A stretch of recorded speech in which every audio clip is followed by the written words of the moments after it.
Jadi yang khasyaf, yang dibuka, yang penglihatan oleh Allah Subhanahu Wa Taala, nyanda kalanya. Maya ingkisar segala-gala aja, badro Allah Subhanahu Wa Taala kata terbuka. Ya menan. Nyan tentang segala maujud. Maya menan bak segala yang na. Baik pun nanyan adalah hadis yang menyangkut dengan baru, ataupun nanyan yang menyangkut dengan kadim lagi adali.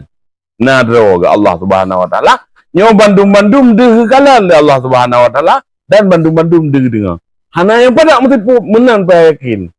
Menyerah sahalat nyo na medua le macam ya hana dengar oleh Allah Subhanahu Wa Taala, menyemeno kusir. Menyemeno kuniat. Yang kabeh itu ngarangan. Ya. Kata ya batasi, kata ya had Allah Subhanahu Wa Taala, kata ya abuh batasan ba Allah Subhanahu Wa Taala, bak batasan yang salah. Kadaikan menan Allah Subhanahu Wa Taala.